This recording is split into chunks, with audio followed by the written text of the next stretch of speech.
બનાસ ડેરીના નવા નિયામક મંડળની 10મી ઓક્ટોબરે યોજાનારી 16 ડિરેક્ટરની ચૂંટણી માટે ફોર્મ ભરવાનો ગઈકાલે અંતિમ દિવસ હતો, જેમાં 36 ઉમેદવારોએ 50 ફોર્મ ભર્યા હતા, જ્યારે 6 બેઠક પર એક ફોર્મ ભરાતા બિનહરીફ થઈ છે।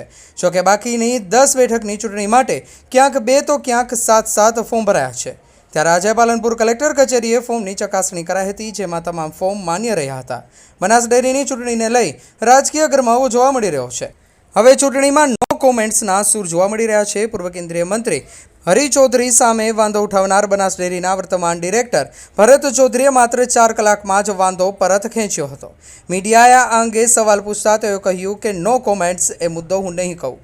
આ ચૂંટણીમાં ભાજપના આગેવાનો સામે ભાજપના જ આગેવાનો ઉમેદવારી નોંધાવી છે। 3 બેઠકો પર પક્ષના વરિષ્ઠ નેતાઓએ ઉમેદવારી કરી છે। પૂર્વ સાંસદ હરિભાઈ ચૌધરી ધાનેરાથી જોઈતા પટેલ અને કાંકરેજથી અણદા પટેલની ઉમેદવારીથી રાજકારણમાં ગરમાવો જોવા મળી રહ્યો છે। કોંગ્રેસના સાંસદ ગેનીબેન ઠાકોરે ભાજપ સરકાર પર જીએસટી મુદ્દે આકરા પ્રહાર કર્યા છે। નવરાત્રિના પ્રથમ નોરતે અંબાજી મંદિરમાં માતાજીના દર્શન અને મહાઆરતીમાં ભાગ લીધા બાદ બીજા નોરતે તેમણે અંબાજી નજીકની એકલવ્ય મોડેલ સ્કૂલની મુલાકાત લીધી હતી। આ મુલાકાત દરમિયાન તેમણે ભાજપ સરકારની નીતિઓની આલોચના કરતા જણાવ્યું કે સરકારે પહેલા લૂંટ્યા અને હવે તેમને ડહાપણ આવ્યું છે। સાંસદ ગેનીબેન ઠાકોરે આરોપ લગાવ્યો કે ભાજપ સરકારે છેલ્લા 11 વર્ષથી જીએસટી દ્વારા દેશના નાના વેપારીઓ અને સામાન્ય જનતાનું શોષણ કર્યું છે।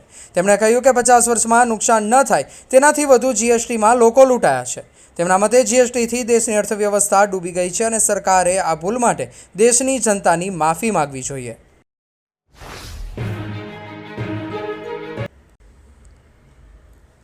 બનાસકાંઠા જિલ્લામાં એલસીબીએ સૌથી મોટો દારૂની હેરાફેરી પકડી પાડી છે। ચિત્રાસણી ગામ સીમ ખાતે નેશનલ હાઈવે પર આવેલી એક હોટલ પાસેથી પોલીસે 1.25 કરોડની કિંમતનો વિદેશી દારૂનો જથ્થો જપ્ત કર્યો છે। પોલીસે ટ્રકમાંથી સફેદ પાવડરના કટ્ટાની યાર્ડમાં છુપાવેલ 17,844 બોટલ વિદેશી દારૂ પકડી પાડી છે। આ કાર્યવાહીમાં ટ્રક સહિત કુલ રૂપિયા 1.65 કરોડનો મુદ્દામાલ જપ્ત કરાયો છે। બનાસકાંઠા એસપી પ્રશાંત સુંબેની સૂચના મુજબ રાજ્ય સરકારની દારૂબંધીની ઝીરો ટોલરન્સ નીતિ અંતર્ગત એલસીબી પાલનપુરના પોલીસ ઇન્સ્પેક્ટર એવી દેસાઈની ટીમે આ કામગીરી કરી છે। પોલીસે ટ્રકના ચાલક શ્રવણકુમાર ચેનારામ રહે બલાડ પોકરણ જેસલમેર રાજસ્થાનની ધરપકડ કરી છે।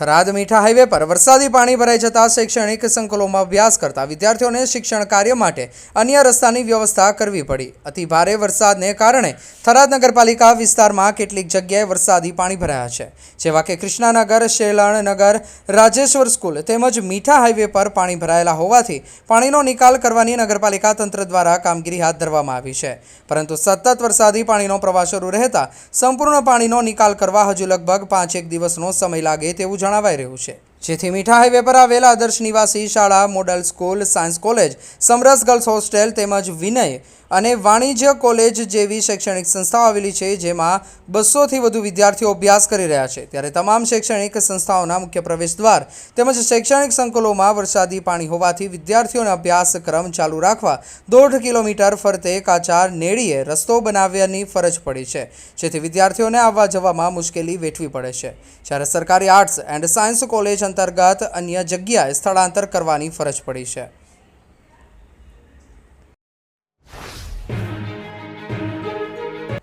વાવના બાલોતરી ગામે વરસાદી પાણીના કહેરથી અભ્યાસ કરતા બાળકોનું શિક્ષણ કાર્ય બંધ, ગામ લોકો પરેશાન। વરસાદે વિરામ લીધાને દિવસો વીત્યા પણ વહીવટી તંત્ર દ્વારા પૂરપીડિતોને કોઈ સહાય નહીં। બનાસકાંઠા જિલ્લાના સરહદી વિસ્તારમાં 6 સપ્ટેમ્બરના રોજ સાંજના સમયે શરૂ થયેલા 48 કલાક સુધી અતિ ભારે વરસાદ વરસેલા કહેર મચાવી દેતા વાવ, થરાદ, સુઈગામ, ભાભર તાલુકાના હજુ પણ કેટલાક ગામડાઓ વરસાદી પાણીમાં ગરકાવ પામ્યા છે, જેમાં લોકોના રહેણાંક ઘરો તેમજ ખેતરો જળબંબાકાર નજરે પડી રહ્યા છે, જેમાં લોકોને જીવન જીવવું દોયલું બની જવા પામ્યું છે। વાવ તાલુકાના બાલુતરી ગામ હજુ વરસાદી પાણીમાં ગરકાવ છે। ગામના લોકો જણાવી રહ્યા છે કે વરસાદી પાણીએ મચાવેલ કહેરને આજે 21 દિવસનો સમય થવા આવ્યો છે, પરંતુ વરસાદી પાણી ઓસરતું નહીં હોવાથી હવે તો પાણીનો કલર બદલવા જઈ રહ્યો છે। વરસાદી પાણી કાળું બની જતાં દુર્ગંધ મારે છે, મચ્છરોનો ઉપદ્રવ વધી રહ્યો છે, જેને કારણે રાત્રે ઊંઘી શકતા નથી। નાના બાળકો બીમાર થવા લાગ્યા છે, પરંતુ આ બાબતે સરકાર દ્વારા કોઈ પણ પ્રકારની વ્યવસ્થા કરી નથી।